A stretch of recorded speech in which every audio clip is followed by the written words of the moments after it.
Welcome everyone to the third week of the Snowflake Smitty Snowy Sunday Spectacular Show. This week we have on a very, very exciting guest that I know a lot of people were looking forward to. He has gone first overall not once, but twice. Someone who has been in the game for longer than anybody. He is the King of Kings, the Coach Christmas. Let's have him on, everyone. Oh, baby. Let's go. Give me a cheers. Let's go, baby. Champ's here. Champ is here. This is He's gonna be taking a a good lap one. around. This is gonna be a good one. Ooh, look at the rings, baby. Look at the rings. The coach is here. The champ is here. Justin, absolute pleasure. You've been doing a phenomenal job with the show. I've been watching every week. I'm excited to be on. I was biting my tongue waiting to get on this show, and I got some things to say today. Yeah. I mean, as everyone saw, you were actually on last week. That is You true. were there for the taping. How did you feel when that spinner landed on you? Well, I mean, you saw my reaction. It was pure bliss. Listen, I mean, I love the spectacular. The spectacular is my life. It's literally, come this time of year, all I focus on. So I just wanted to get on here. I wanted to talk. There's some things that we need to talk about. And Absolutely. I think there's some things people want to hear, and I'm here to say them. Great. So this has been a pretty tumultuous week, to say. A lot's been going on. We have seen an incredible start of the campaign for both Matt and Costa. Costa came out, rebranded logo. I thought it was really funny. I thought he really hit the nail on the head. He was doing something that really kind of fits his personality, but in the best way possible. It is definitely something that's going to push him forward. Along with that, we saw Matt start his campaign with the live video, and he's just been tweeting up a storm. Great start for Matt. But I think what a lot of people want to hear you talk about right now is the whole beef, if you will, with Zeke. What's going on with that? I have no beef with Zeke. Zeke, listen, I said it in my kickoff speech. I said, I expect people to come after me. Last year, we remember the MVP ceremony. No one was happy. I didn't get a round of applause. I didn't get a congratulations. I damn near got booed and yanked off the stage. I don't mind that. It happens to the best of them. If I didn't win, I'd probably be in the same spot. I'd probably be mad too. I don't blame anybody. You should want to win as much as everyone here does. That being said, there's no argument. I am the money fight. I am the champ. I am Coach Christmas. I am the MVP. I am the reigning #1 pick. I am the undisputed back-to-back double champ. No one questions that. So Zeke, all he's doing is he's coming after the guy. When you talk about Coach Christmas, people pay attention. When you come after Coach Christmas, Coach Christmas is going to come after you sometimes. So he's just poking the big dog, and I'm not giving him too much attention. I'm going back and forth because I like playing with him, but honestly, I'm not taking any of it seriously. I'm not worried about Zeke, and he's just doing what he has to do to keep his name in the ring and attached to somebody as big as me. It's what I would do if I was in his spot. I'd be a little less obvious with it. I see everyone do it. Everyone comes after the big dog. We saw Lars on here last week. He said that Lars was #1, and he doesn't believe that. Lars doesn't think he's gonna go #1 this year. He knows he's the #2 pick behind me. Everyone knows Well, I'm the to be number fair, one. last week on 6S, Lars said that the first pick is interchangeable. He said they're interchangeable. Dan has you at #1, me at #2. Listen, everyone knows Coach is #1. Everyone else falls in line, and that's not a disrespectful thing. That's years of hard work, dedication, commitment to the spectacular, Justin. That's all that is. I mean, you would agree. I mean, no one here can say I didn't work for it. No one can here say I didn't deserve it. And as soon as someone else is in the same breath as me, I'm going to give them nothing but praise. And I give Zeke nothing but praise. I give everyone here nothing but praise. But I'm the money shot, Justin, and everyone knows that. And that's why you see a guy like Zeke get lippy with me. Lippy. So I was really excited for this week, more than most, just because of the fact that me and you are the first two ever spectacular members. Absolutely. You were the first person to come, even as a kid. Yeah. You've been coming forever. And then I kind of took the reins as the only person to show up one year. Then I went first overall back to back. And in spectacular history, me and Leif are the only two people to go back to back first overall. I know a lot of people don't see that lately out of me. But I want everyone to know that I'm still in the game. Speaking of the game, it's changed a lot in years past. Absolutely. Back when I was going back-to-back first overall, there was no campaign. There was nothing like that. It was more of how you performed throughout the year to the Vario family, how you performed as a friend to Dan. And Dan, at the end of the day, was the one who was actually making the decisions, if you can even believe that. Dan would pick who he wanted to go first overall. That first overall pick would then pick the second overall pick. And that's how we used to do things back in the day. Yeah. Because of the recent change, although I could never really say that I was the king of the old spectacular, because it's still probably you, how do you feel like the spectacular has changed into the game now? I mean, you're undisputed king of the new spectacular. Say that again. Undisputed king of the new spectacular. And ladies and gentlemen, I am not propping up Leif. I'm giving him the credit he deserves. And I know that we're all about that here on 6S. If you do something big, I will hype you up as far as I can. But you have to show, and Leif shows. Appreciate that, Mr. Justin. So, old spectacular versus new spectacular. What has made the change so seamless for you? How have you been able to take on the route of the campaign, the route of the shit talking, the togetherness, everything that the new spectacular has brought, given how vast and wide the game is now? What has made you stay at the top one, the top two for all these years? I mean, again, it's going to come off awfully conceited, Justin, but I am the spectacular in a lot of ways. Oh. I am the trendsetter. I am the trailblazer. The spectacular is where it is today, in large part thanks to Coach Christmas, and no one can deny that. Listen, I was the first one when I brought out the gangster costume. That was the first of its kind that changed the game forever. Obviously, your Morpheus costume did a lot, but I came back the next year with the gangster costume, changed the game forever.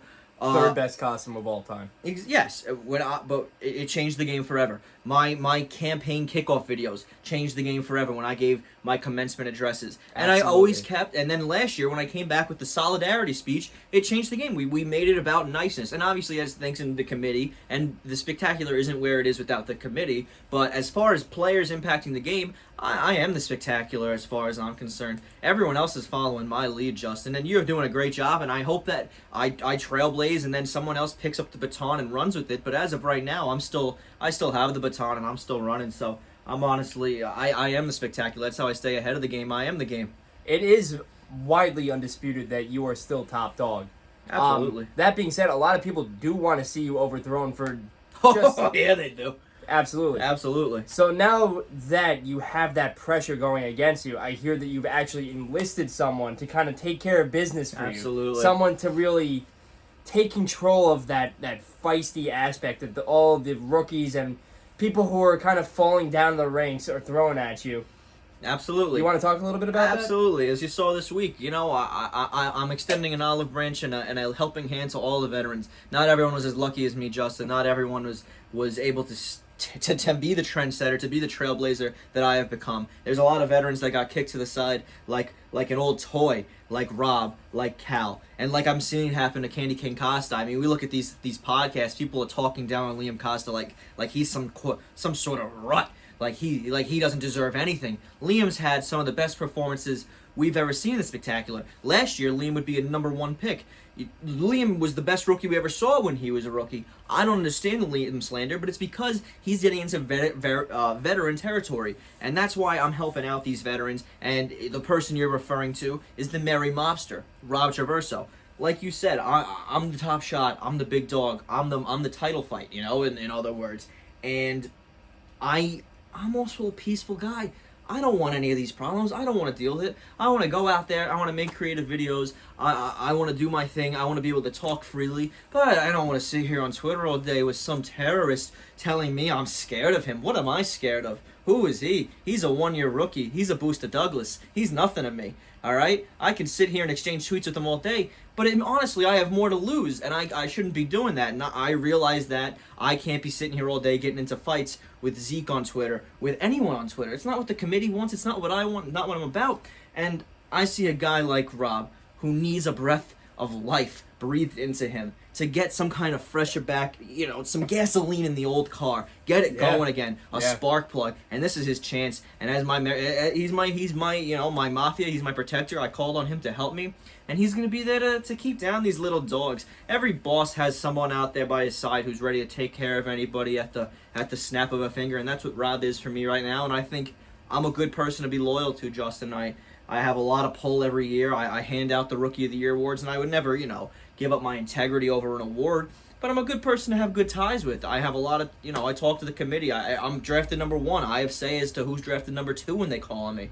So I'm a good person to be friends with, and I think Rob is smart in taking up this role, and I think Absolutely. it gives him the breath of fresh air that he needed.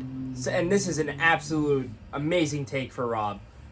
Just to be under the mentorship of Coach Christmas. And again, I don't want to make it seem like I'm just hyping up Coach Christmas. Rob is somebody who has been coming for as long as anybody. Rob is a veteran. And he's consistently kind of chugging his way down the rankings every year just because of lack of campaign or stuff like that. I mean, I feel like people don't realize that he's consistent.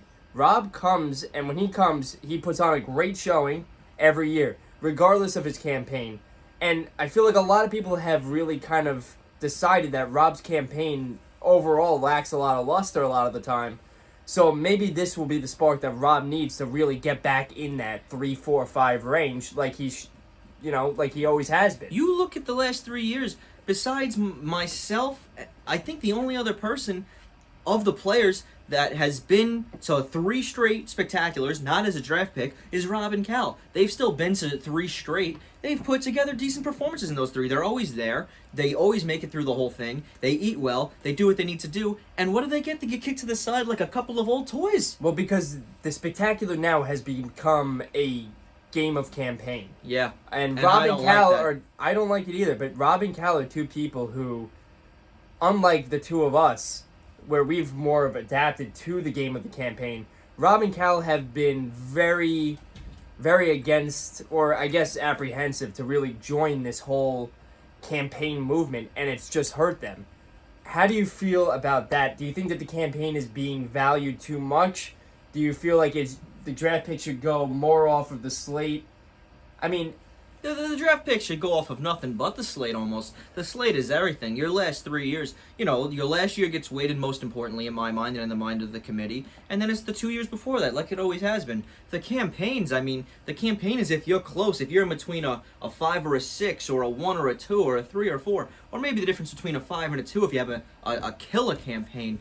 But we've turned it into whoever has the best campaign should be drafted first. That's not the spectacular, is No, Justin? It's never what absolutely it's not. about. And the campaigns have only come on since last year. 2 years ago, a campaign was exactly what Robert Cal did last year. A couple of tweets, maybe a video, and you join a podcast. Yeah. That was all that a campaign was, Justin. This year, it's a completely different world. And 3 years ago, when Rob and Cal were just doing run-of-the-mill stuff like we all were, they didn't know it was going to affect them when they had a 10-person field in 2021. No one could have seen this coming. Yeah. And so their 3-year slate takes a hit because of how much success the Specky has had in recent years. Thanks to them. If they weren't part of the spectacular when they were, we wouldn't have 10 people that want to be in it now. But now their 3-year track record gets a hit, so it's something that needs to get re-looked at. But campaigns, they're important. You need to show your demonstrated interest, and a good campaign can launch you from 6 to 3. But it's not the end-all be-all. I'm sitting here with 3 of the best years in spectacular history. I had the most plates eaten last year. I had the best costume last year. I'm coming off an MVP, a number 1 pick.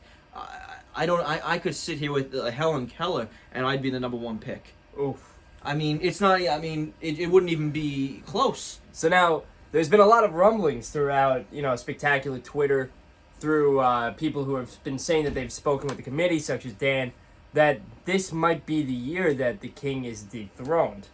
When you hear comments like that, how does it make you feel? Where do you think... It makes me feel nothing, Justin. I've been told this every year. Every year it's like, oh, this is the year. Because you don't want people to give up hope. You need to build up the fight, Justin. It's good for the sport. But at the end of the day, I'm going to be the number 1 pick this year. And that's not me being cocky. If I was nervous about it, I would tell you. Next year, if Liam puts together another good year, if Zeke puts together another good year, if Lars puts together another good year, if you put together a good year, suddenly you can talk about it because the slates get built up. But as far as a 3-year slate, there's not one person with a 3-year slate that's even close to mine. Yeah. Zeke has 1 good year.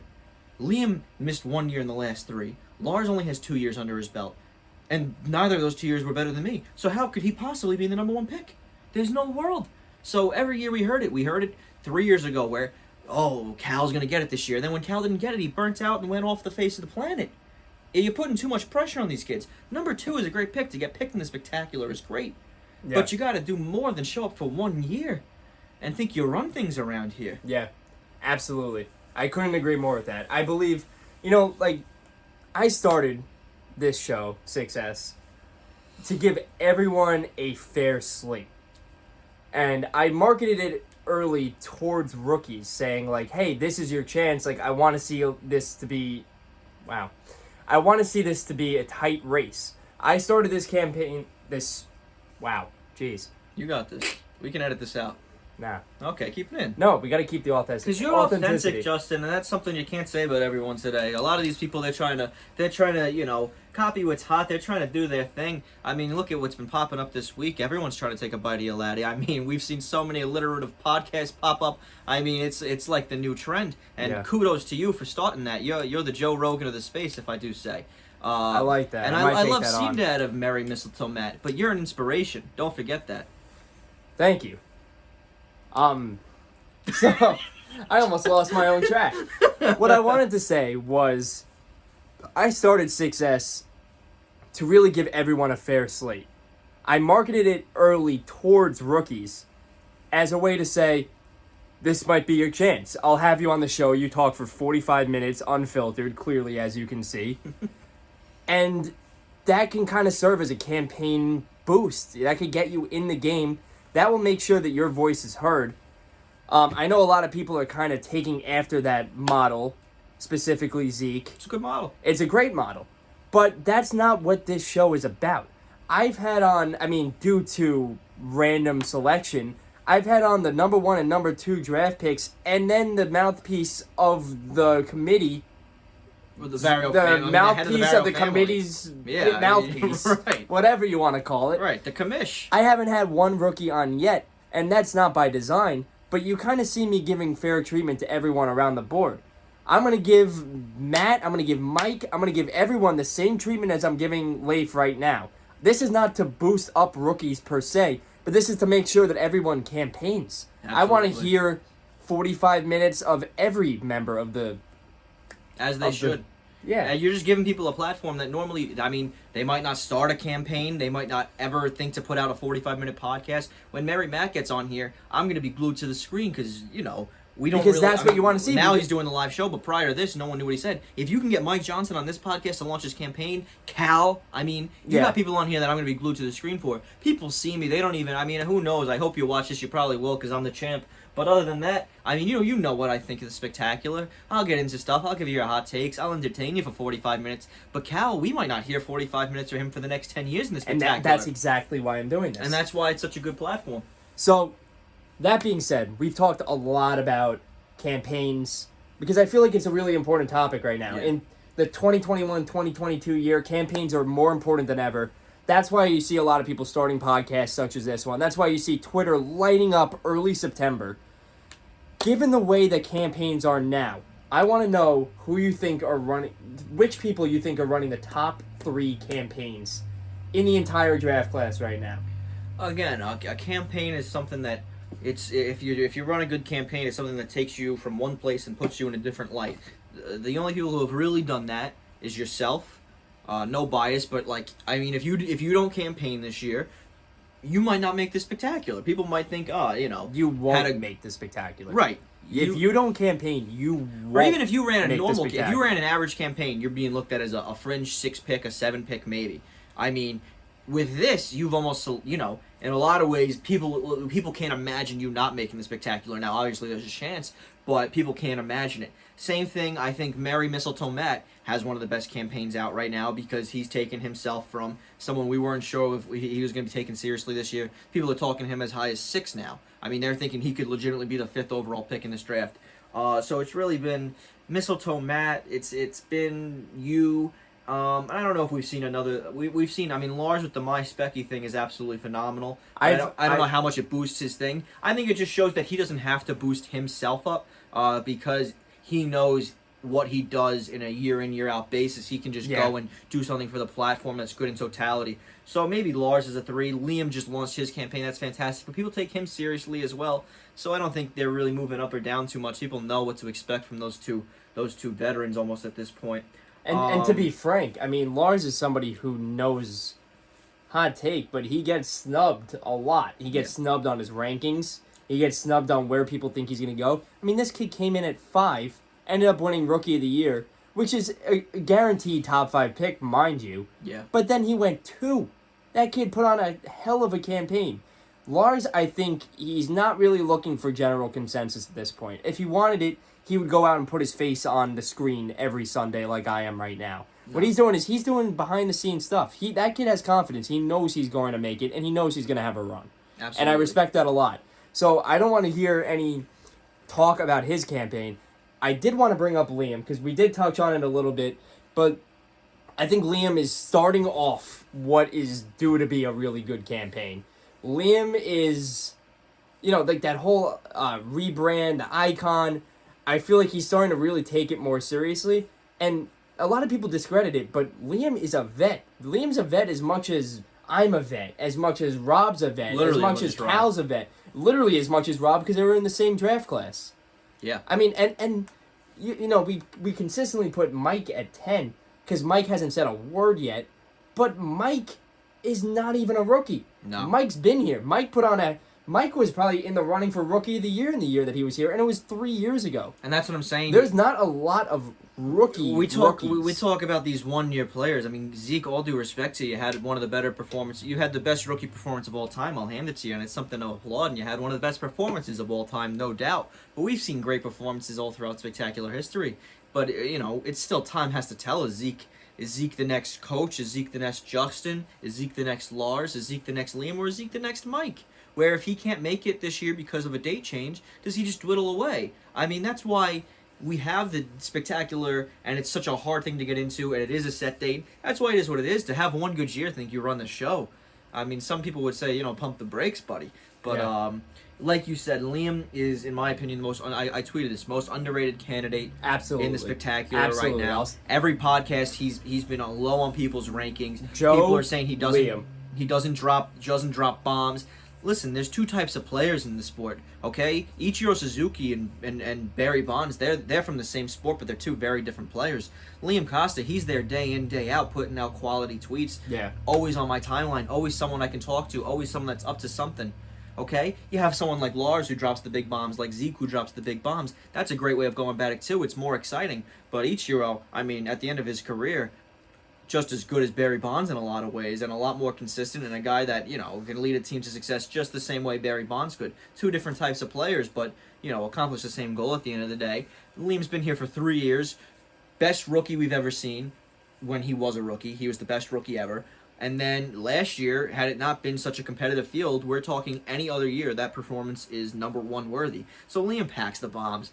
This is the treatment that veterans are, unfortunately exposed to, because in Liam's rookie year, he didn't come dressed to the nines because that wasn't a thing yet. That wasn't the culture. I made it a thing because I'm a trailblazer, but Liam, he was just trying to do his part. When I gave rookie advice to Mike, it was, Mike, you don't have to do anything crazy. To Mike and to Lars, I said, come in jeans, a good Christmas sweater, maybe a hat if you want to get crazy. That was literally my advice. Yeah. If I said that to a rookie now, I'd be laughed off the stage. But 2 years ago, I'm like, this will get you in. If you just nail the basics was my thing. Nailing the basics gets you laughed at and kicked to the side of the road like Rob and Cal. And now how Liam's being treated. And it's a game of adaptation. And Liam had but you got to give veterans costume last year. Because Liam's adapted costume. quickly, but he's got 2 years on his 3-year track record where he didn't necessarily have number one stuff, because number one stuff wasn't around back then. That was number one stuff. Absolutely. It's just you can't look. It's revisionist history. You got to put yourself in the lens of somebody back then. Liam's always had number one stuff.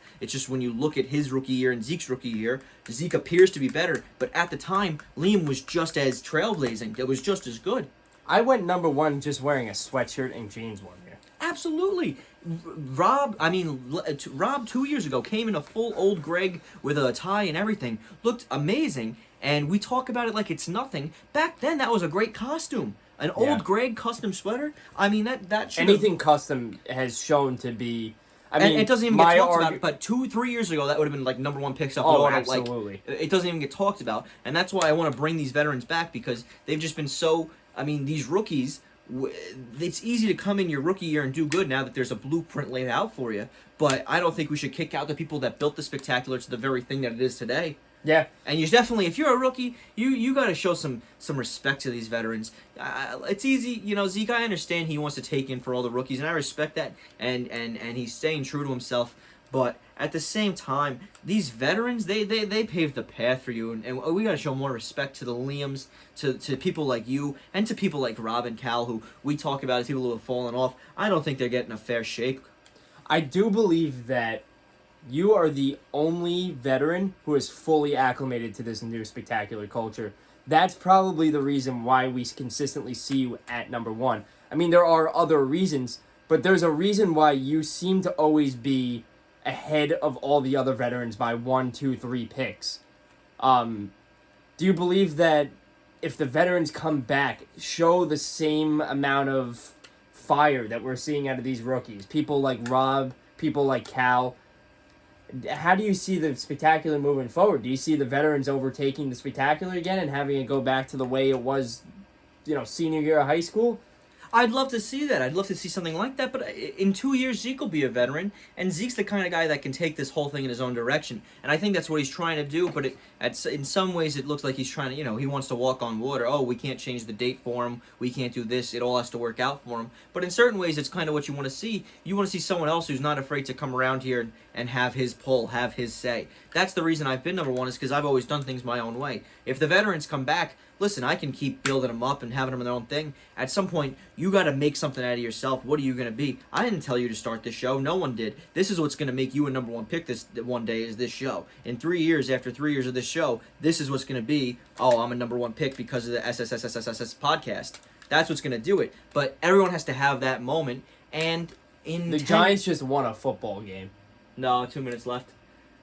They'll lose almost for certain now. They just kicked the field goal, 2 minutes left. But yeah, no, absolutely. I mean, I would love to see all the veterans back, but that's no knock to the rookies. In 4 years, Matt Zavallo's going to be a rookie, a veteran. You know what I'm saying? You get used to it quick, but it's what do you make of yourself, and you're not going to come in just because you're a rookie. You got to come in because there's an open spot, and that's why Zeke. May we get into this?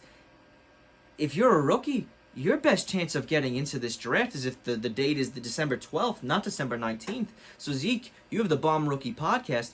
Like I said on Twitter, the best thing for all these rookies would be if you and Liam can't go. Statistically, that's how rookies have gotten in, when an old vet can't come in, when a player from last year can't get in.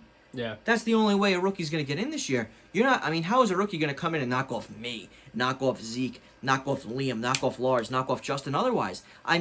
Just through a campaign, it's going to be very hard. It's going to be very, very hard, and I just don't really see it happening. So the best case for all these rookies is if you start pushing for December 12th. And again, I don't care either way. I'm the top dog. I'm not afraid of anybody. In fact, I want Zeke here just so I can go through this year with him and become the number one pick again next year and see how upset that makes him.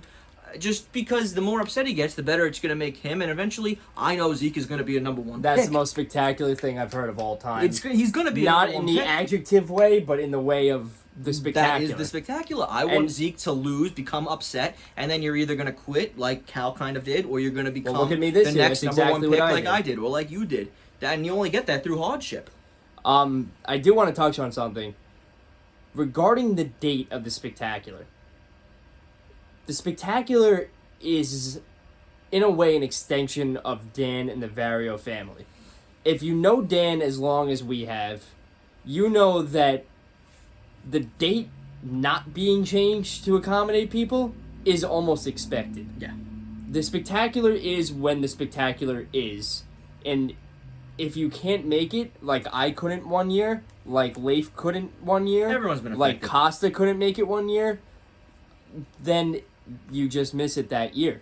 And that is not me trying to throw a bomb at anybody who can't make it on whichever date it falls on. I'm sure that no matter which date it goes on, there's going to be at least one person who can't make it at the end of the day. And I hate that. I would love to see everyone there. Absolutely. But at the end of the day, you have to respect. If Majestic Garden says, hey, December 12th is the day of the spectacular, that is when the spectacular is. And great on you. Would love to see everyone campaign regardless whether or not they can get in. But you kind of just have to accept that as fact. That is the way that we've always been. And that's the spectacular. No, the spectacular is at Majestic Gardens. It's a tradition that's led It stood the test of time. It's over a decade old, quite literally. I don't say that as a joke. It's over 10 years old. I've been going there since I was in middle school. You know, I set the record for plates when I was 220 pounds in 5th grade. I mean, they're plate records that we look at today and be like, how is that even possible? Yeah. We've been there for You go steak first? Oh, I always go steak first, Justin. But for over 10 years. And again, I want Zeke to be there. I hope even if it's at Majestic Gardens, he's there. But wouldn't it be, if you're the committee, or if you're a contestant, if you're a rookie, if you're Matt Zavallo, if you're Joe, is it not a slap in the face if we push back the Spectacular to the 19th just so we can have Zeke and Liam in there? Isn't that telling these two rookies you two aren't good enough potentially? Isn't that what that's saying? In a way, yes. You don't want to stick up for these rookies, but you're saying, no, the Spectacular can't go on without me. That is anti the entire Spectacular. Absolutely. You know what you do? Let's have a little history lesson here. 2017-2018, the entire draft class was me, you, Rob, Cal, and Costa. Yeah. The following year, the Spectacular fell on a date, which unfortunately Costa couldn't come to. Yeah. We all get in the car, we pack the car, getting ready to go to Majestic Gardens, as we do every year, and we were really upset that Costa couldn't be there. At the time, there was no campaigning, there was no real draft order, and it really didn't mean anything, even if there was one. So we called Costa in the car, and Costa put on a Christmas sweater and screamed at the top of his lungs over the phone.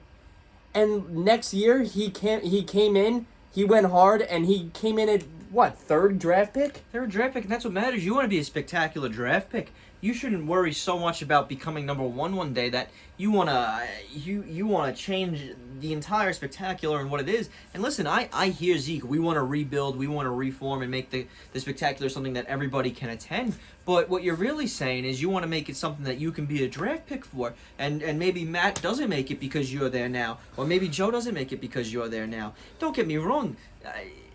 I don't know what we do. Maybe we end up having 2 Spectaculars, but regardless of what the committee chooses, and I leave this in the hands of the committee because it is a tough issue. Yeah. We want people like Zeke there. We want people like Liam there. But I trust in our rookies. I trust in our old vets. If Zeke and Liam can't make it, I trust in Rob to fill one of their shoes. I trust in Cal to fill their shoes. Joe, I trust in Mistletoe Matt. And that could give the opportunity that births even more competition next year. Yeah. It's a slap in the face if we change it just so these 2 vets can make it as well. It's a slap in the face. Yeah. And if you want to stand up for the rookies, do you really? Do you really? I see what you're saying. I believe personally, and this is through no action of speaking to the Vario family, to hearing anything from the committee, I believe this might be the year where there are maybe 7 draft picks. The first 5 go as planned, as it's always been, where your ticket is already bought, you make it in, everything's already taken care of for you.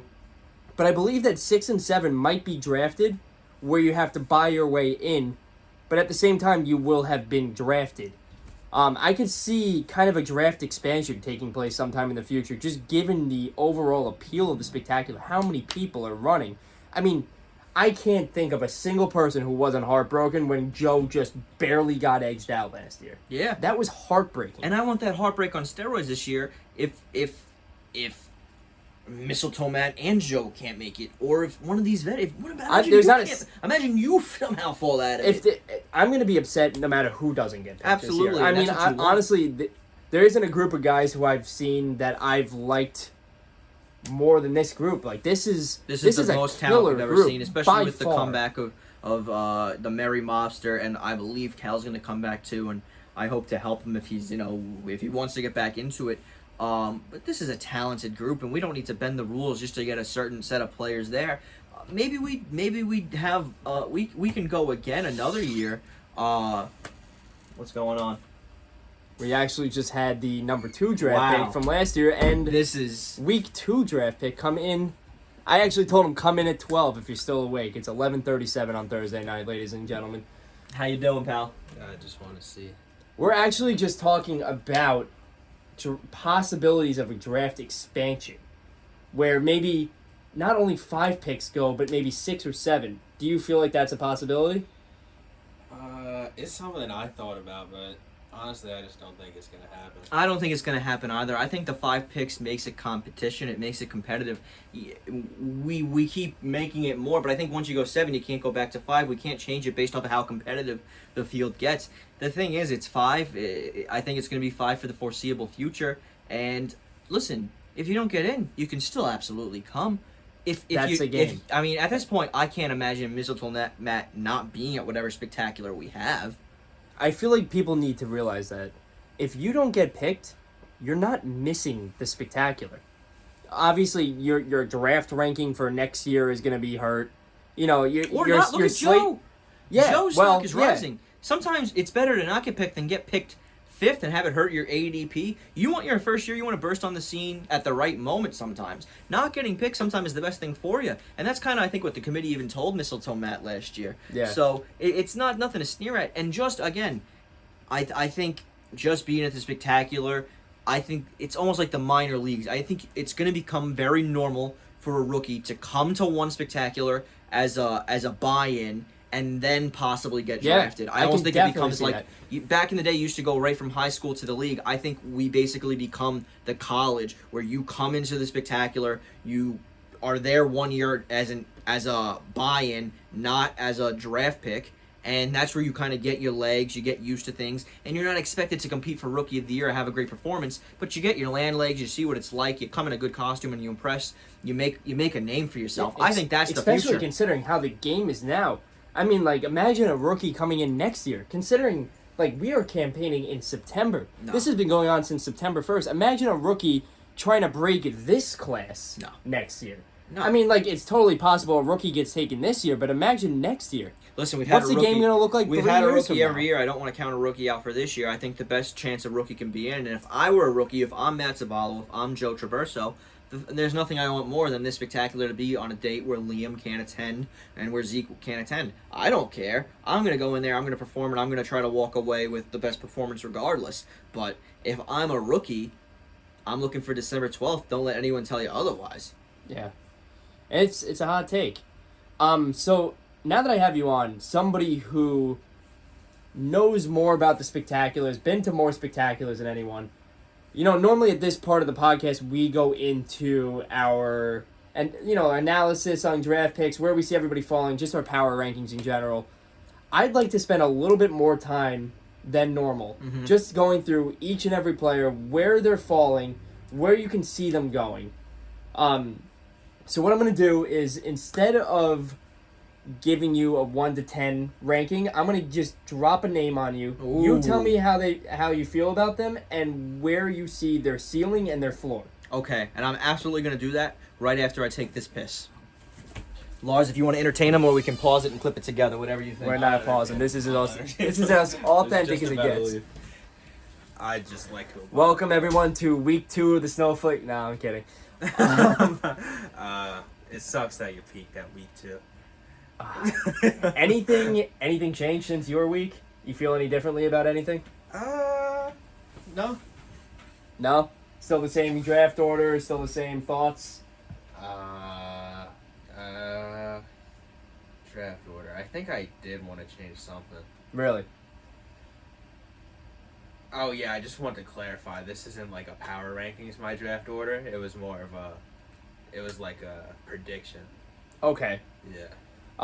Yeah, I feel like your prediction, if you will, was well received by a lot of people. I did not get anywhere near the amount of hate I got for Dan's. Anywhere near it. No, that's fair. And we got him back, ladies and gentlemen. Yeah, no, Dan's list was... I loved it.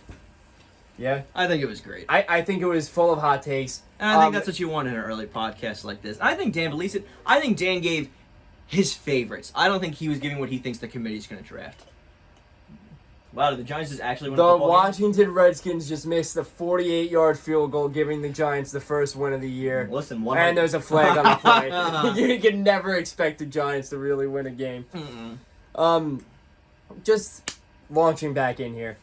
Instead of a 1 to 10, we've seen enough draft rankings. You put out enough on Twitter. Absolutely. I think the people want to hear a breakdown on each member, what me their a ceiling breakdown. is, what their floor is. Should I be We're gonna nice, or should I be a little... You give your honest opinion. You honestly might have the most valid opinion in this class, just given your slate, how long I you've have been the most here. experience. Exactly. I have the most experience. So what I I'm know gonna, what the committee wants. I think I'm very in line with what the committee thinks more than any other player, especially some of these rookies that think they know, just about everything. So what I'm gonna ask is I'm gonna start with a couple wild cards, break into some people who we kind of have more of a general consensus on, Sure. and then maybe we'll go through a quick 1 to 10 just to cap it all off. Go random name. And We're the gonna do a Giants little. lost. There it is. We're gonna go first word as well. All right. So you're gonna give me a player, and I'm gonna say the first word that comes to my mind, just for fun, and then I'm gonna give him a full breakdown. Okay. All Okay, right. so go random. Matt Zavala.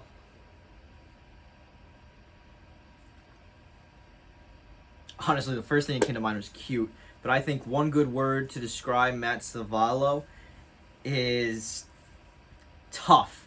The reason I say tough is because, like I said, this is going to be the toughest year for a rookie to break into the spectacular in general. It's also going to be tough because no matter what, I don't know how good of a campaign he would need to have to become rookie number 1 over Joe Traverso, only because Joe is coming off such a heartbreak last year that he almost feels like the rightful next man up. That being said, Matt's doing all the right things that a rookie can do. Absolutely. All the For right someone things. who's coming in as the underdog rookie, Yeah. he is doing phenomenal. He's doing a phenomenal Yeah, job. I'd put him ahead of Joe right now, just given how hard he's campaigned. Joe, there's not a single soul who doesn't want to see Joe go, but not at the expense of Matt, Yeah. which is a lot of the problem here. And it's kind of what gives validation of what Zeke is saying. But at the same time, we got to see everyone step up across the board, and I feel like Matt is taking a great first step at doing that, and I'm really excited to see where he's going to go. Sorry, 10% battery. Yeah, absolutely. Matt's done a great job. That if Matt doesn't make it, it's at no fault to him. It's just this is the toughest slate of veterans and former draft picks that you're going to have to go against. And on top of that, you have a rookie like Joe who you have to compete against, who was left coming off a heartbreak last year. Joe really doesn't have to campaign.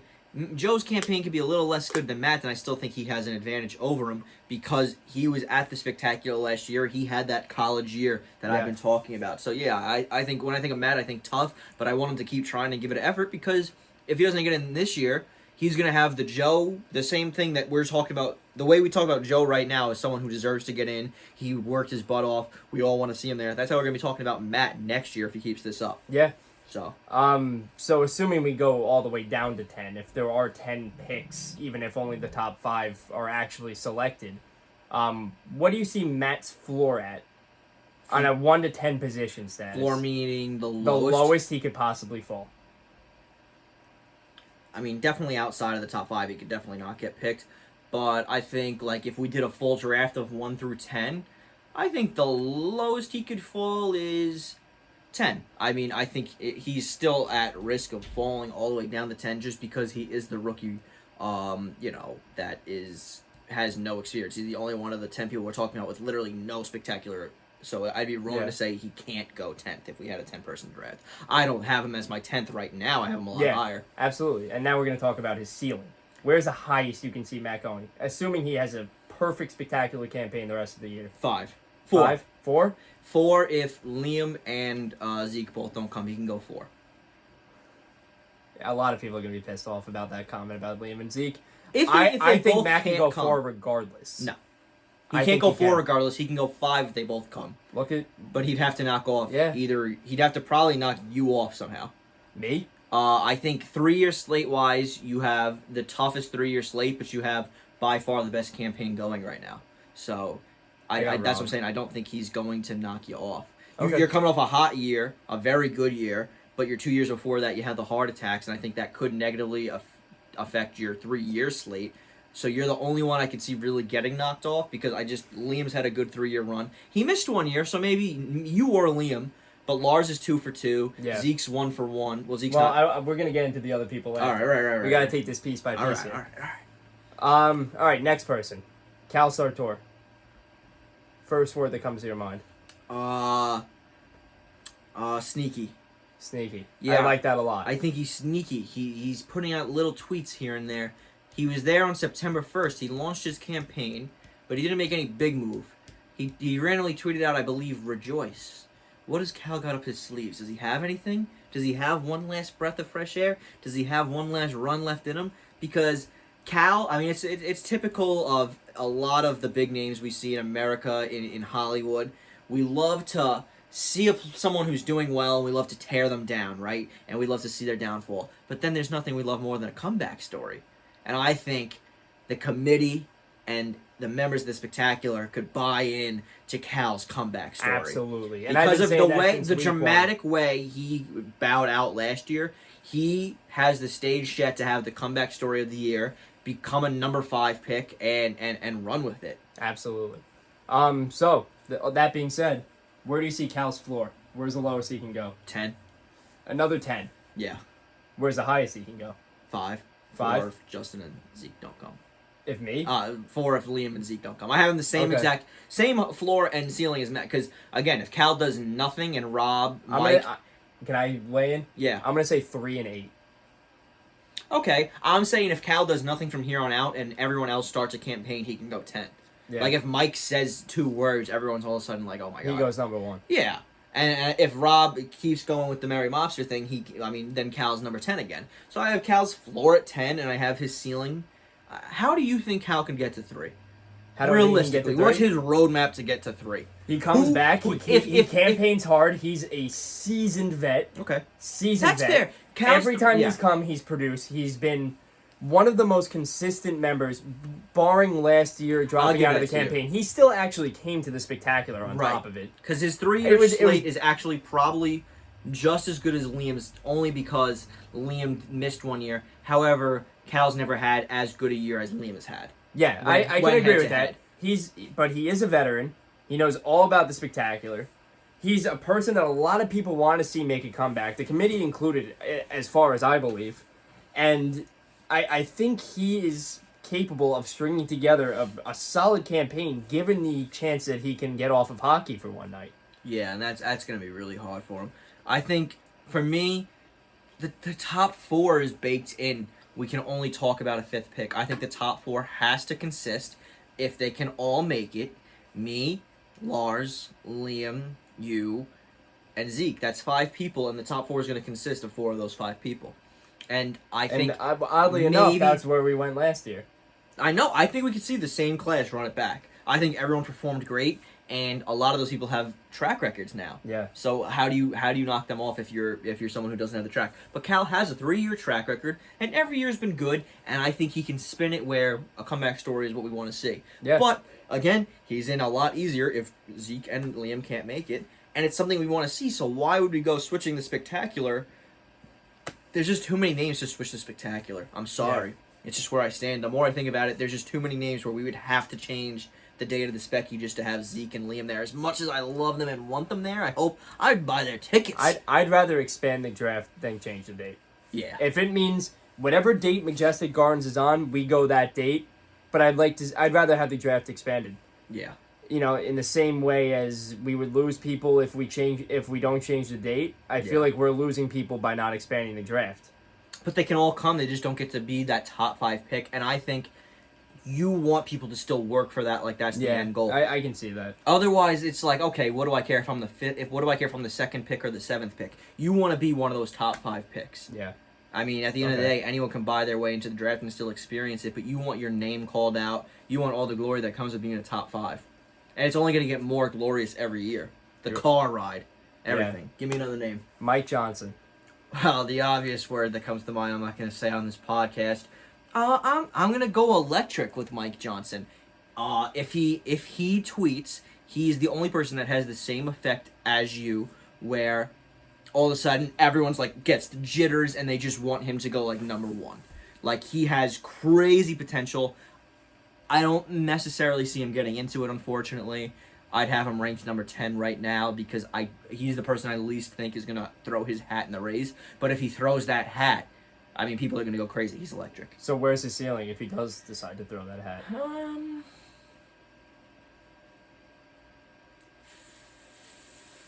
Same as everyone else. I'm going to give him 5. Yeah, I mean, I think Mike is one of those people who, just given the overall lack of interest for as long as he hasn't come, whenever that was. I think that was 3 years Yeah, ago now. I think I think he's somebody who, like, because he's a veteran, quote unquote. I mean, he's been here before. I think he's somebody who could still scrape in, absolutely. given that he shows interest. Yeah, And I don't even think he would need to show that much interest. I'll go 5 with you. I don't see any scenario where I don't think he knocks out somebody else. he though. knocks out 2 rookies. I think if Mike's getting in, then at least 1 rookie's getting in, and that rookie is going to get in ahead of Mike Johnson. Yeah. All right, so I'll go 5 as Mike Johnson's high. Rob Traverso. Merry Mobster. He's my hitman. He is. I'm optimistic. Is my word. I'm optimistic about Rob Traverso. I am too. I think this character fits him perfectly. I think he's had 3 really strong years. Last year was an incredibly strong year. The year before that was an incredibly strong year. If he had somewhat of an okay campaign last year, he would have gotten in as a top 5 pick. Campaigns don't carry over, and with the breath of fresh air that we have in Rob, I can see him easily going as high as 4.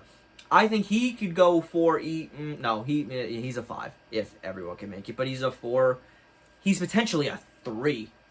Yeah. I could see him being a sneaky 3. I could give him that too. I think maybe If I Justin, think- if Zeke and Liam can't make it, he's a sneaky 3. hot take. I'm gonna give him 3 to 6. I mean, he could still go as low as 10 if he does jack nothing for the rest of the I year. think the lowest he goes is 6. Whether Really? that's collusion or not, Okay. I believe 6. Okay. So we got a couple more people to touch on here. We're gonna go Liam Costa. Consistent. And that's, I mean, people. I think people use that as a knock against Liam. Oh, he doesn't have bangers. He doesn't drop bombs. Who are you to say Liam doesn't? I mean, Liam's there day in and day out. He's the most consistent player in this draft. He's a lock for next year if The he most can make it. underrated veteran in the He's game. a lock for next year if he can make it. And a lot of people should be kissing the ground he walks on for trailblazing and turning the spectacular into what it is today. If it weren't for him being there every day, no one would even log on to Twitter to see the bombs that you people are dropping half the time. And I love when Lars drops a big video, or when I drop a big video, when Zeke drops a big video, when you drop a podcast. But the only reason I'm on Twitter every day is because Liam's out there putting something out. Yeah. I wouldn't be on it. It would take me 3 days to notice if I only came in to check, let's see if any bombs dropped this week. Because of Liam, I'm on every day. Yeah. So, Liam, the highest he can go is 2. Absolutely. Agree. Lowest he can go is 6. 4. Really? Rightfully, I don't think he can go any lower than 4. I say 6, genuinely believing he gets taken anyway. But I think, like, worst case scenario, absolute worst, is he still comes and it's a 6. Lowest he can go, is 5. Lowest he can go is 5. You know what? I might have to agree with you. I didn't mean can't 4. see him not being taken. 4 would mean I definitely see him as ahead of 1 of the 5. 2 and 5, I say. 2 to 5. 2 to 5. Yeah. I have him as all but a lock for this pick, depending on his availability. I don't see a rookie getting in over Liam Costa. I think it'd be wrong. I wouldn't doubt the At committee this does stage it. of the game, I no. could see the committee doing it. Not because I have anything against the committee. I just think it could happen. Yeah. If he, I don't know if they view it as too quiet or too this, but he's a poster boy for what it means to be a spectacular member. Yeah. I got one more person I want to talk about, and that's Joe Traverso. Joe Traverso. Quiet. He's quiet right now. He's very busy with school. I know that as a friend of his. He's very busy with school, and if there's one thing I know, this is hot take. This is hot take coming in. If there's one thing I know about Joe, 2 things is takes his schoolwork very seriously, and he loves his brother. Could we see Joe step aside to let Big Brother have one last crack at it? I believe so. I think Given that's it's- very up Joe's alley. I'm not saying he's going to do it. I'm not saying he has to do it or should do it. He's more than willing and more than welcome to go at it, but I could see Joe maybe just saying, I'm going to come again as a buy-in because I don't have the time to campaign because of school, and this might be my Big Brother's last chance to get in there. Maybe Joe steps aside. It's my hot take just because I know Joe as a person, and I think that might be where he leans. But maybe Joe says, listen, I love Rob, but I want to be spectacular, in spectacular glory one day. I want to be a Hall of Famer. I got to do what's best for me. And I would absolutely love that for him. But my hot take is he's very busy with school. He loves his brother. He takes a step aside. Rob takes a 5 spot in replacement of Joe. Joe has another great year in college Spectacular comes in as a consensus 5 next year with his brother at 4. I am going to take a complete alternate route, Ooh. actually. I see Joe as the biggest heartbreak in Spectacular history. And I'm pretty sure that's undeniable by pretty much anybody's standards 100%. right now. Joe is someone who, let's be real, he's one of the smartest, if not the smartest people in this group. Yeah. Which kind of translated, as we saw a lot last year, into his campaign. Yeah. His campaign was smart, it was witty, it was different. Very authentic. Joe's campaign wasn't just a real campaign to other people. When Joe dropped something, it wasn't like shock value. It wasn't like just necessarily funny. He came up with some good ideas that he put a lot of effort into, and you could see that kid wants to be in the Spectacular. That's true. And I feel like hope riding the effort he put in last year and just the sheer disappointment of not making it in, I feel like as soon as Joe really finds a time window from landing lunar rockets, right. that kid, he just needs a couple of good pieces. He's not he's not like one of those I'm going to post every day, I'm going to tweet every day guys. He's one of those people who like maybe once every couple of weeks, once a month, he will drop out something of quality. Yeah. I mean, he And I played think that's Mannheim on the piano.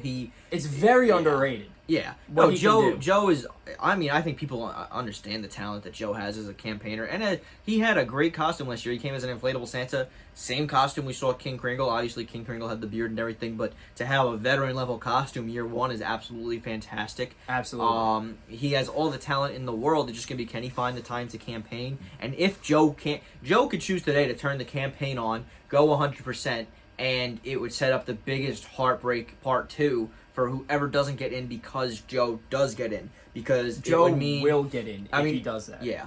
Joe, I literally have Joe's floor as a 6, and the only way he gets that 6 instead of like a 5 or being picked for sure is because he didn't campaign. Yeah. If in the circumstance Joe does campaign and he puts out something of equal value as last year, there is not a doubt in my mind he doesn't go at least 4th, 5th, or 3rd. 3rd if he really, really pushes it. But Joe is a sleeper, and arguably him and Costa, I believe, are the 2 biggest sleepers. The ones who people don't give enough credit to. Yeah. Because they can really penetrate, get up there. Joe has gotten his roses on this podcast. I think Joe is a hot commodity. I'm really hoping to have him on soon. I'm really excited about that. Well, I think getting Joe on here and seeing where he's at as far as what he wants to do this year, if he wants to make a go for it, I mean, it's his for the taking. I think he could be the one to knock out one of the top 5 guys, like maybe Liam, maybe you, maybe... Well, I don't know who he would knock out. If the Spectacular is on the 12th and not the 19th, and Liam can't make it, I think he falls into that 5 spot. If Liam and Zeke can't make it, I can't see Joe not getting drafted. Yeah. I can't. I can't either. He deserves it. He does. He deserves it more than if most he starts people. some kind of a campaign. Okay, so we got through that. Everybody else who I didn't mention is either yourself, me, or somebody who's been talked about extensively, such as Lars. Yeah. I think those are the only 3 we didn't touch on. Pretty much. I know you've said it before, but just fire it off. Top 5. Top 5 right in order. Top 5 right now, starting at number 1. Yes. Number 1, we have myself. Okay. Number 2, we got, as of right now, Polar Bear Larzy, only because last 2 years he's 2 for 2, 2 great years. You can't discredit that. He's a great campaigner. Right on time. Wow, he walked in as soon as we brought Now, his did you name. hear what we were talking about or no? Oh, I just put you number 5 on my power rankings. Number 2. No. All right. Number 3. One higher. No, that's a joke. One off. Yeah, all right, buddy. When you actually believe that, you can, you let me know. We got Liam at number 3. Okay. We got Liam at number 3. We got Zeke at number 4 and you at number 5. Only because of your 3-year track record is the worst. But I think there's definitely a world where you go number 2 this year. I mean, the top 5 is so interchangeable. You can shake that up, and however it comes out besides number 1. Yeah. But I have you as 5 right now just because of the 3-year slate, and it's only September, so I can't put campaigns into it too much. But that's how it goes. It's me at number 1, Lars at number 2, Liam 3, Zeke coming off a great year. I'll put him up to 4 and you at 5. Last year it was you at 4 and him at 5. And I think the only thing hurting you is your other 2 years, because last year I think you and Zeke went head to head. You ready for a hot take? Mm-hmm. Number 1, I got you. Okay. That's not Number a hot 2, take. I got Lars. Maybe it is because everyone else had me goddamn. No, well, I haven't gotten to the hot take I didn't know yet. if that was it. I think I go 3. Which is what I said in the first week. I believe I can go 3. I don't think that's... Here's where it gets hot. Number 4, Joe. Okay. Number 5, Liam. So who'd you knock out? Out of what you did, Zeke. Zeke's a lock. Zeke is a lock. That's what makes it so difficult. Can't knock out Zeke. Gonna knock out Liam. Gonna knock out yourself. Gonna knock out Laws. Who you're gonna knock out to put Joe in there. That's why this is so hard. Yeah. That's why there's no need to move the spectacular back. Because let's say... Wow. And it just takes takes moments like that to really put this into perspective. Zeke's lock makes it a whole other I game. can't 'cause you see can't a even... world where No. Liam and Joe don't go. Right. But at the same time, that means that literally because Zeke is a lock, it would have to be me, Leif, or Lars, which, I mean, Or I Liam. really don't see happening. No. So And again, I'm not going to keep knocking Liam out of the top 5 just to get a rookie in there. He's too good. And we've seen it happen to veterans too often. We knock Yeah. out a veteran just to get a rookie in there. And sometimes the veterans don't deserve it. But I think, and honestly, maybe I'm part of the problem because I think in years prior, I was too hard on the veterans. But now looking at what they have to deal with, not everyone's me, Justin. Not everyone's the trailblazer that I am, the MVP that I am. There's only one Coach Christmas after all. But I think I was way too hard on the veterans. And now I'm trying to, get them back to grace because they were still hell. And without them, I mean, the spectacular is nothing. yeah. I mean, it's what it is today because of me, but it's at the scale it is today because of all the veterans. Let's for fun. Zeke and Liam can't make it. Which 5 are getting in right now? Zeke and Liam can't make it. Because now it opens up the storm. Now I'm going me number 1. I'll put Lars number 2. I got you number 3 now, and I got Joe and right now I got Matt and Rob. Because I think Rob with the new Mary Mazda thing is going to come crazy. And then I think Matt right now, just because he's been campaigning, is the hot rookie. But Joe could easily be the 5th guy if he starts his campaign. I might And that's a I might do stats this. I 5. might do the same thing, but I might go Joe and Matt. And that's okay. Still, I mean, 2 rookies. One, the hottest rookie we've ever seen, and then Matt. I mean, who wouldn't love to see Matt? Those are 2 guys that can go on to be number 1 overall picks. Do we not want to see that? Joe at 4. Only because of the robbery last year and what he showed he's capable of last year. And I believe we're having this conversation this time next year, and I think Matt is one of those people who's kind of going to be one of these top 5 locks. And so that's what I'm saying. We don't change the spectacular. It lands on December 12th. Unfortunately for Liam and Zeke, Joe and Matt both make it as rookies. They both have great performances. Do you understand the competition in the 2021-2022 No. Christmas Spectacular when we have everyone from this year, plus now Matt with a season under his belt, Joe with a season under his belt, Zeke coming back potentially for a year, and Liam coming back potentially for a year? It'd be the craziest And then imagine Spectacular. the rookies. Any new rookies and the veterans still looking to get themselves back in, who now have cleared another year off of their 3-year slate and are basically rookies again in a way. Countries are going to go to war over the spec. It would be in the future. craziest. It would set up the craziest year in Spectacular history. Which, I mean, we say every we already year. have right now. This is the craziest year right now. But if the date gets pushed, if the date stays at Majestic Gardens December 12th, it will set up the craziest year ever the following year. Yeah. I mean, you hate to see it, and I'd still want Zeke to find a way here, because I want the best competition possible, and I think Zeke is one of the best competitors. But I don't think the show stops just because he can't make it. As much as it hurts me to say, I think we have plenty of talent that in our system. Yeah. So. Well, I do want to close it up here. I want to thank you so much for coming on. Absolutely. Is there any closing remarks you want to say before I let you go? First off, I mean, you're doing phenomenal with the show. You've changed the way the Spectacular will move forever this year with your show. It's absolutely been phenomenal to watch, and I'm happy for you. Other than that, I want everyone to get out there, place some bets on my specky. Like I said, throw some money on the damn thing. There's a lot of good lines out there. hammer me. I'm going number 1. I promise it to you. You won't lose money. My spec, he changed the odds. That's always a good thing to hear from Leif. You won't lose money. I mean, that almost made me want to put his draft stock lower. Right. Because No. now I almost don't believe I'm it. almost. I bet on myself. Honestly, that's the only reason I might go number 2. But no, I mean, to every competitor out there, just do your thing. You know, keep focusing on you, and good luck to everyone this year. I hope to see everyone there. Zeke, I know I talked about you a lot this podcast. I really like you. I really think you're the future of the spectacular, and you're one of the only people with the same amount of talent that I have in this. You just, you know, someone's gotta show you the tough love that I think you need right now, and that's gonna be your coach, and I think you'll be a better player because of it. God bless. Thanks for watching. I hope this was the best episode so far, but everything's been a banger. Should we spin a wheel? Yeah, let's get into it. All right. Let's do it. All right, so I'm here with the last 2 contestants on the show. We got Lars from week 2, Leif, who we just recorded week 3 with, and we're about to actually go in for our 3rd spin.